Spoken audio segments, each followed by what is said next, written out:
নারী হচ্ছে আওরাত, নারী হচ্ছে আড়ালের বস্তু, নারী হচ্ছে লুকিয়ে থাকার বস্তু।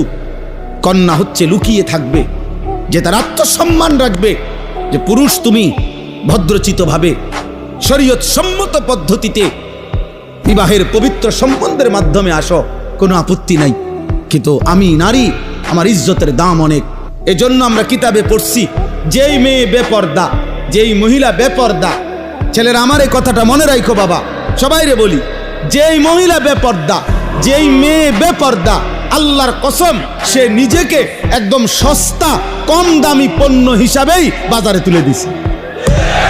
হ্যাঁ, সে নিজেকেই তুলে দিছে যে আমি আমারে তুলে ধরলাম, এবার আঙ্গাল কাঙ্গাল আতুল লুলা যা আসো, ঠ্যাং ভাঙ্গা মাথা ভাঙ্গা যে আসো, বুড়া জোয়ান প্লাস্টিক রাবার যা আসো, আমারে দেখো, আমারে আমি ছেড়ে দিলাম। সে নিজেকে মূলত লাঞ্ছিত করে, সে নিজেই নিজেকে ছোট করে ফেলে। তুমি তো তোমার দাম কমাই লাইলা, তুমি তো তোমার নিজের দাম কমাই দিলা।